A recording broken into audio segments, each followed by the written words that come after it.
Hello everyone, West Bengal State Council of Technical and Vocational Education and Skill Development এর তরফ থেকে আজ অর্থাৎ 15 সেপ্টেম্বর 2023-এ প্রকাশিত হয়েছে একটি নতুন নোটিশের বিষয়বস্তু হচ্ছে guidelines to the candidates regarding second and final spot counselling on 16th and 17th September 2023 for admission in Diploma in Engineering and Technology in academic year 2023-24 অর্থাৎ স্টেট কাউন্সিলের তরফ থেকে প্রকাশিত করা হলো ডিপ্লোমাতে যে সমস্ত ছাত্র বা ছাত্রী তোমরা ফার্স্ট সেমিস্টার এবং থার্ড সেমিস্টারে ভর্তি হবে সেকেন্ড স্পট কাউন্সিলিং যেটা হচ্ছে তোমাদের ফাইনাল স্পট কাউন্সিলিং এবং ভর্তির যে ডেট সেটা হচ্ছে কিন্তু 16 এবং 17 সেপ্টেম্বর।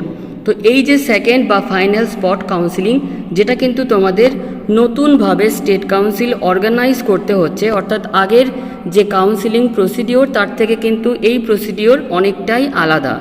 প্রথম যে point, in the second and final spot counseling registration and merit list of the candidates to be completed on 16th September 2023 অর্থাৎ তোমাদের যে সমস্ত ছাত্র বা ছাত্রী যারা ডিপ্লোমাতে তোমরা ভর্তি হতে চাইছো সেকেন্ড বা ফাইনাল স্পট কাউন্সিলিংয়ের মাধ্যমে তোমাদের 16 সেপ্টেম্বর কিন্তু রেজিস্ট্রেশন এবং মেরিট লিস্ট প্রকাশিত হয়ে যাবে। সেটা কিভাবে চলো আমরা একটু দেখে নিই।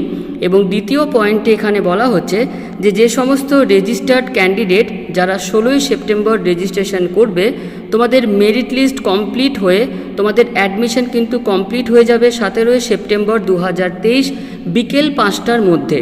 তো এই সিস্টেমটা কিভাবে কমপ্লিট হবে বা তোমাদের একই দিনে রেজিস্ট্রেশন মেরিট লিস্ট কিভাবে হবে, তোমরা আগে তো কখনো এইভাবে করনি। তো পুরো যে গাইডলাইন্স সেটা কিন্তু স্টেট কাউন্সিল প্রকাশিত করেছে। 2 নম্বর পয়েন্টে বলা হচ্ছে যে on 16th September 2023 candidates must reach at the concerned polytechnic based on the vacancy details provide on the council portal sctvesd.wb.gov.in অর্থাৎ যে সমস্ত ছাত্র বা ছাত্রী তোমরা সেকেন্ড স্পট কাউন্সিলিংয়ের মাধ্যমে ভর্তি হতে চাও তোমাদেরকে বলা হচ্ছে যে স্টেট কাউন্সিলের তরফ থেকে sctvesd.wb.gov.in এ তোমাদের কোন কলেজে কোন ডিপার্টমেন্টের কতগুলো সিট ভ্যাকেন্ট আছে তার লিস্ট প্রকাশিত করা হবে এবং তোমাদের প্রত্যেককে যারা অ্যাডমিশন নিতে চাও 16 সেপ্টেম্বর কিন্তু তুমি যে কলেজে ভর্তি হবে সেখানে তোমাকে চলে যেতে বলছে। 3 নম্বর পয়েন্টে বলা হচ্ছে for registration all the candidates are to report by 2 PM at the institution on 16th September 2023 এবং যে কলেজে তুমি ভর্তি হতে চলেছো বা ভর্তি হতে ইচ্ছুক সেই কলেজে তোমাকে সশরীরে উপস্থিত হয়ে রিপোর্ট করতে হবে দুপুর 2টোর মধ্যে এবং সেই কলেজে তোমার কিন্তু 16 সেপ্টেম্বর কমপ্লিট হবে রেজিস্ট্রেশন যে কলেজে তুমি ভর্তি হতে চাও। তো প্রত্যেককে অনুরোধ করব তোমরা 2টো না তোমরা 12টার মধ্যে কিন্তু ওই কলেজে পৌঁছানোর জন্য প্রয়োজনীয় ব্যবস্থা নাও। No candidate will be allowed to participate after the reporting time. কোনো ছাত্র বা ছাত্রী যদি 2টোর ওভার হয়ে যায় টাইম তাহলে কিন্তু সেই ছাত্র বা ছাত্রীকে ওই কলেজ ভর্তির জন্য অ্যালাউ করবে না। 4 নম্বর পয়েন্টে বলা হচ্ছে যে merit list of the candidates shall be declared by the institute on 16th September 2023 based on the candidates appeared for final spot counselling. প্রত্যেকটা ইনস্টিটিউট কিন্তু এই যে 16 সেপ্টেম্বর তোমরা রেজিস্ট্রেশন করছো তোমাদের এই যে মাধ্যমিকের মার্কস বা তোমরা যদি ভোকলেটের মাধ্যমে অ্যাডমিশন নাও সেক্ষেত্রে এইচএস ভোকেশনাল এইচএস সায়েন্স বা তোমাদের 2 বছরের আইটিআই মার্কস বা জেক্সপো ভোকলেট দিয়ে থাকলে তার র্যাঙ্কের ওপর বেস করে প্রত্যেকটা ইনস্টিটিউট কিন্তু 16 সেপ্টেম্বরই মেরিট লিস্ট প্রকাশিত করে দেবে। সুতরাং যেখানে বা যে কলেজে তুমি ভর্তি হতে যাচ্ছ 16 সেপ্টেম্বর রেজিস্ট্রেশনের জন্য তো মেরিট লিস্ট প্রকাশিত হওয়া পর্যন্ত ওই কলেজে তুমি কিন্তু ওয়েট করবে। 5 নম্বর পয়েন্টে বলা হচ্ছে merit list will be drawn on ranks obtained by the candidates in JEXPO VOCLET exam preference will be given to JEXPO VOCLET candidates for seat filling. তো যে পয়েন্টটা বললাম যে তোমাদের র্যাঙ্কের ওপর বেস করে এই মেরিট লিস্ট তৈরি করা হবে যারা জেক্সপো বা ভোকলেট পরীক্ষা দিয়েছো তাদের ক্ষেত্রে, যারা দাওনি সেক্ষেত্রে তোমাদের এই যে কোয়ালিফাইং এক্সামের মার্কস সেই বেসিসে কিন্তু তোমাদের এই মেরিট লিস্ট তৈরি করা হবে।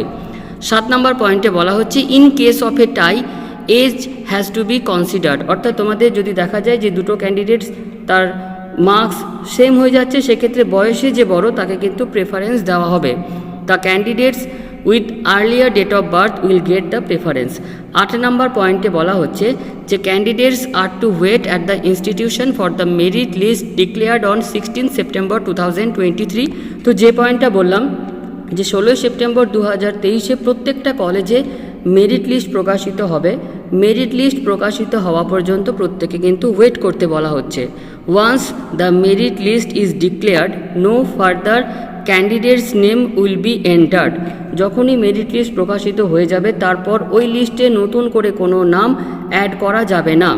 9 নম্বর পয়েন্টে বলা হচ্ছে admission of the merit list listed candidates at the institution may take place on 16th September and 17th September 2023 in the respective discipline। অর্থাৎ মেরিট লিস্ট প্রকাশিত হওয়ার পর যদি টাইম থাকে তো কলেজগুলোকে বলছে যে তারা 16 সেপ্টেম্বরও ভর্তি নিয়ে নিতে পারে আর 17 সেপ্টেম্বরও ভর্তি নিয়ে নিতে পারে, যে গাইডলাইন্স প্রকাশিত হচ্ছে সেই বেসিসে। The candidates need to act as per the instruction of the institution. তো ইনস্টিটিউট যেভাবে তাদের ইনস্ট্রাকশন দেবে সেই ইনস্ট্রাকশন তাদেরকে মানতে হবে। This admission of the merit listed candidate shall take place online in the portal. তো এই যে তোমাদের অ্যাডমিশন হবে মেরিট লিস্টে থাকা ক্যান্ডিডেটদের, তাদের কিন্তু অনলাইন পোর্টালের মাধ্যমেই তাদের অ্যাডমিশন বা এই যে পেমেন্ট ফি সেটা কিন্তু হবে। আর ভেরিফিকেশন কিন্তু ইনস্টিটিউটেই তোমাদের করতে হবে 17 সেপ্টেম্বর 2023 বিকেল 5টার মধ্যে। 10 নম্বর পয়েন্টে বলা হচ্ছে all documents related to the admission need to be carried by the candidate as given in the annexure 1। Annexure 1-এ তোমাদের যে যে ডকুমেন্টগুলো নিয়ে যেতে বলছে সেটা কী কী ডকুমেন্ট আমরা অ্যানেক্সচার 1-এ দেখে নেব। তোমাদের ভেরিফিকেশনের জন্য যা যা লাগবে সেটা কিন্তু এখানে বলে দিয়েছে। For every candidate eligible for admission to be carried out as per the marks of class 10 or equivalent examination for first year and class 12 or 2 years consolidated ITI examination for second year as per AICTE guidelines 2023। 11 number পয়েন্টে বলা হচ্ছে admission will be denied to candidates who fail to bring all or any of the listed documents for verification by institution on the 17th September 2023। Admission cancel হতে পারে শুধুমাত্র এই কারণে যে কোনো ছাত্র বা ছাত্রীকে স্টেট কাউন্সিলের তরফ থেকে যে যে ডকুমেন্টসগুলো আনতে বলা হয়েছে তার মধ্যে কোনো ডকুমেন্টস আনতে সে যদি ভুলে যায়। 12 নম্বর পয়েন্টে বলা হচ্ছে যে অ্যাডমিশন তখনই ক্যান্সেল হবে যদি মেরিট লিস্টে থাকা ছাত্র বা ছাত্রীর যে ক্যাটাগরিতে তারা ক্লিক করেছিল সেই ক্যাটাগরির যদি তারা ডকুমেন্টস সাবমিট করতে না পারে। Admission will be denied to candidates who are found to have made wrong declaration at time of registration or during filling of JEXPO VOCLET form. Admission cancel তখনও হতে পারে যদি ছাত্রছাত্রীরা ডিক্লারেশনের সময় যদি তারা ভুল তথ্য প্রোভাইড করে থাকে। 14 নম্বর পয়েন্টে বলা হচ্ছে admission will be denied to the candidates already registered in any of the polytechnic.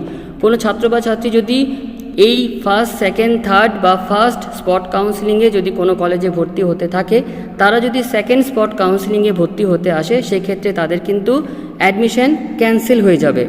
এবং লাস্টে যে পয়েন্টটা বলা হচ্ছে once verified by the institution candidates has to pay the following amount in the online portal. তোমাদের ডকুমেন্টস ভেরিফিকেশন হয়ে যাওয়ার পর অ্যামাউন্ট বা টাকাটা কিন্তু অনলাইনে পেমেন্ট করতে হবে। কাউন্সিলিং ফি হচ্ছে 500। JEXPO VOCLET candidates do not have to pay the counselling fee. যারা জেক্সপো এবং ভোকলেট কাউন্সিলিং করেছিলে আগে 500 টাকা দিয়েছিলে তাদের ক্ষেত্রে এই টাকাটা লাগবে না। তার সাথে তোমাদের লাগবে অ্যাডমিশন ফি 200 টাকা। অ্যাডমিশন ফি হচ্ছে 200 টাকা, টিউশন ফি হচ্ছে 50 টাকা পার মান্থ। এবং টিএফডাব্লিউ ক্যান্ডিডেটদের ক্ষেত্রে 500 টাকা লাগবে, তার সাথে কিন্তু লাগবে 200 টাকা। তো এবার আমরা দেখে নেব যে অ্যানেক্সচার 1-এ তোমাদের যে যে ডকুমেন্টসগুলো আনতে হবে।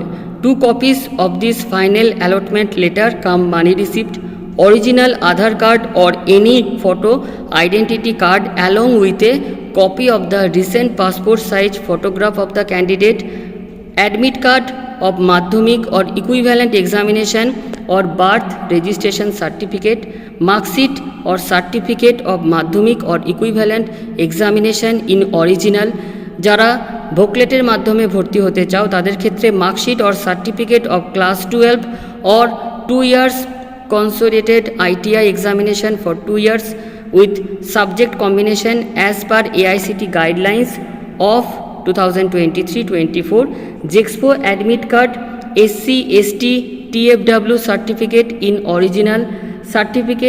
original with respect to tuition fee waiver, TFW scheme, medical certificate, তারপর তোমার লাগবে anti ragging certificate, 1 set of photocopy of all documents, যা যা ডকুমেন্টস তোমরা অরিজিনাল নিয়ে যাবে তার সাথে সাথে কিন্তু ফটোকপিও লাগবে। এবং তোমরা এখানে আরও একটা জিনিস নিয়ে যাবে, সেটা হচ্ছে কিন্তু ডোমিসাইল সার্টিফিকেট। দেখবে জেক্সপোর যে ইনফরমেশন ব্রাউচার, সেখানে তোমরা যদি পশ্চিমবঙ্গে বসবাস করো সেক্ষেত্রে প্রফর্মা এ প্রফর্মা বি দুটোই যে কোনো গ্যাজেটেড এ র্যাঙ্কের অফিসারকে দিয়ে সাইন করাবে, বিডিও এসডিও যদি পেয়ে যাও তাহলে খুবই ভালো। আর যারা পশ্চিমবঙ্গে বসবাস করো না তাদের ক্ষেত্রে প্রফর্মা সিটা তোমাদের কিন্তু নিয়ে যেতে হবে। তো এই ছিল তোমাদের সেকেন্ড স্পট কাউন্সিলিংয়ের গাইডলাইন্স স্টেট কাউন্সিলের তরফ থেকে। তো এই যে গাইডলাইন্স সেটা কিন্তু যে আমার Telegram channel Gopal Chatterjee mathematics, সেখানে আমি সেন্ড করে দিচ্ছি, যাদের যাদের দরকার কালেক্ট করে নিও। তো ভিডিওটা এখানেই শেষ করলাম, ধন্যবাদ।